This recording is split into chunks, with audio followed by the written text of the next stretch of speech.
Okay, what we're going to do today is we're going to go ahead and go over a Q&A from earlier this week. That was an Instagram question. This is from Andrew. How do you combat or avoid tendonitis injuries in all of your training?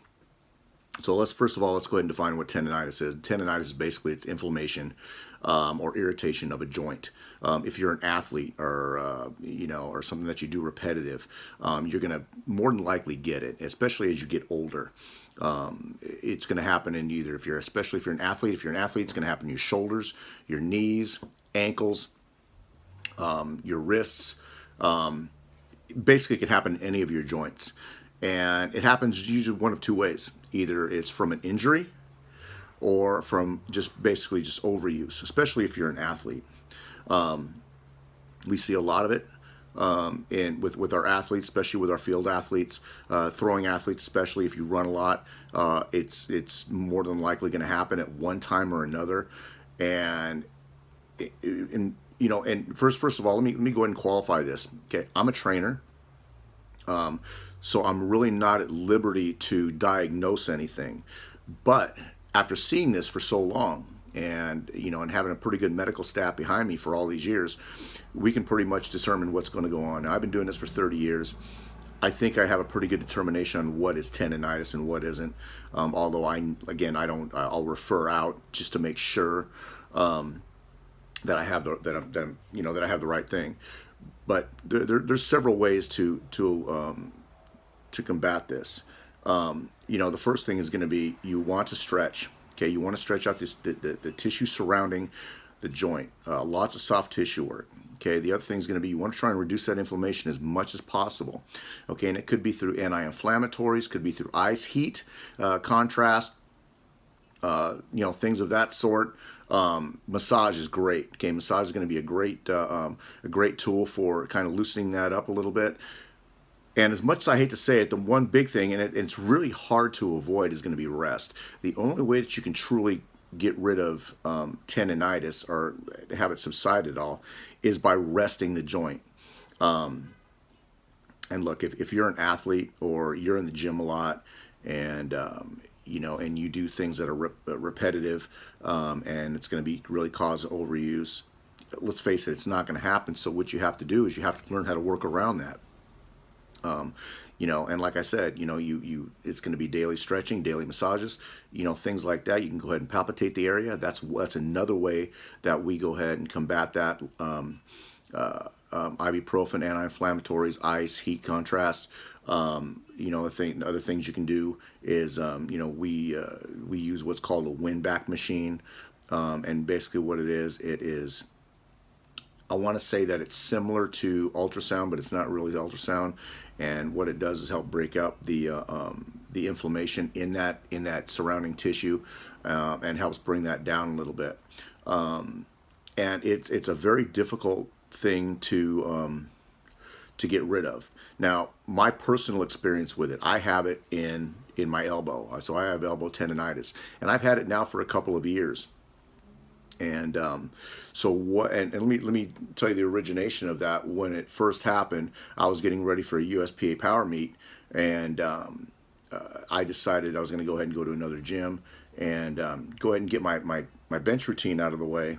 And but I want to go ahead and try something a little bit different. I was kind of tired of the same old repetitive stuff as far as powerlifting and the auxiliaries that went with it. So I thought I was going to do something, and I wanted to go in for a little pump. So what I do is I jumped on the hammer strength incline machine. And after not working on machines for a long time, I really didn't have the external rotation to get into the hammer strength incline. Now, if you don't know what the hammer strength incline is, it's a great machine, but in my opinion, it is flawed in the way that you have to get in it. And so when you get in it, you have to kind of reach back in it and drive out. There's no pedal or anything like that to push the levers forward or the handles forward to have that in the starting position up here. So you have to start back here. And what that did, it kind of resulted in both my biceps tendons kind of popping out of joint. And so when that happened, it came out of it, not come out of joint, I'm sorry, but it came out of its groove. Both of them came out of their grooves.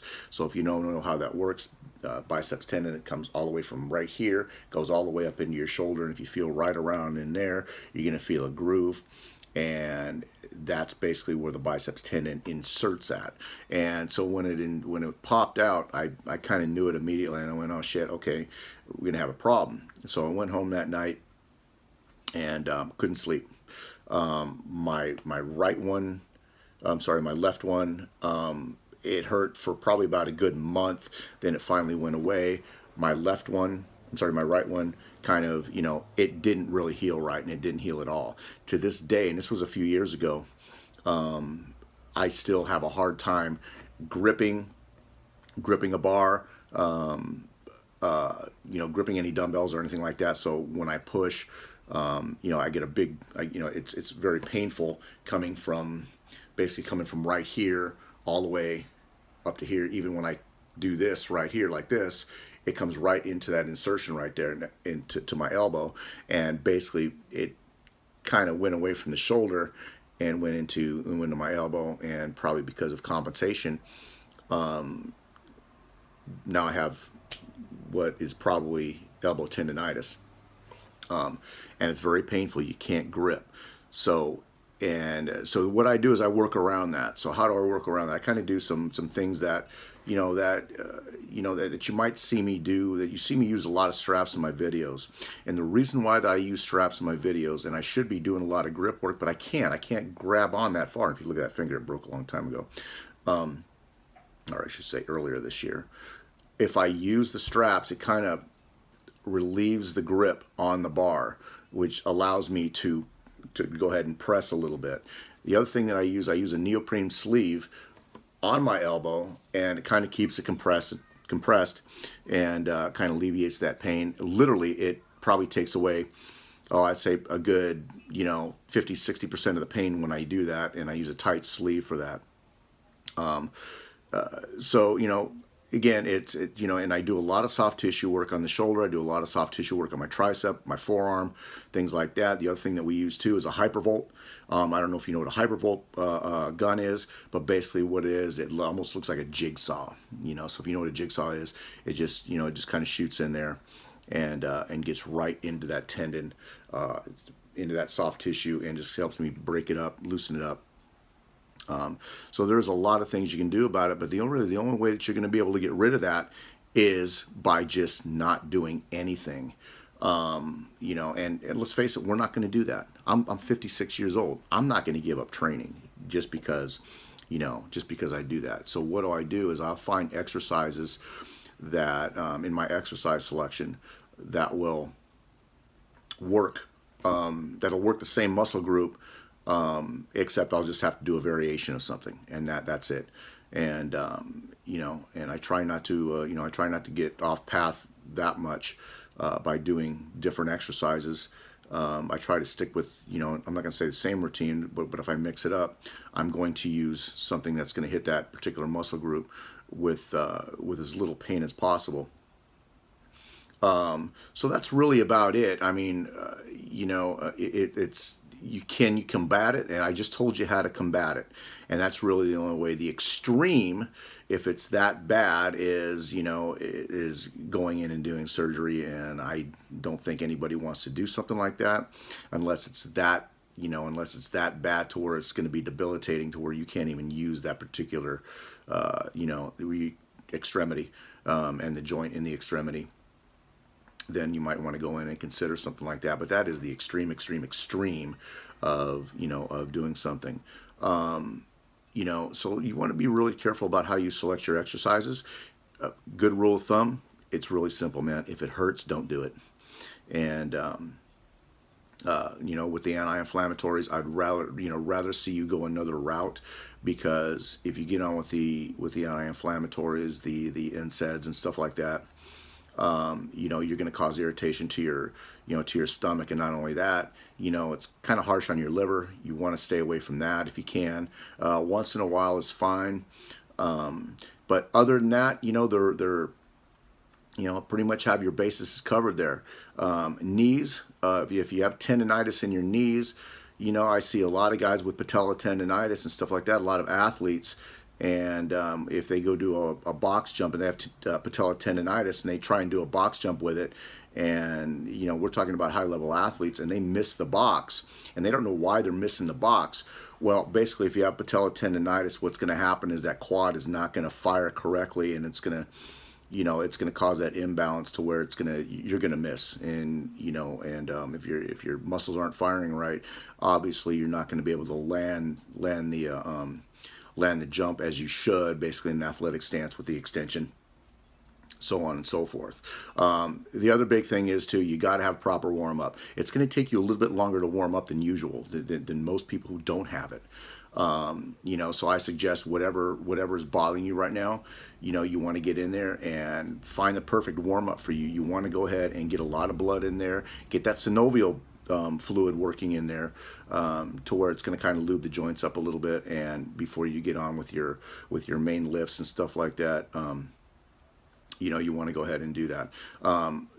Now, what I found is if you're really compensating because of the pain, you're going to cause even more injuries. So you really want to be careful of how you do things, and what your exercises are, and things like that.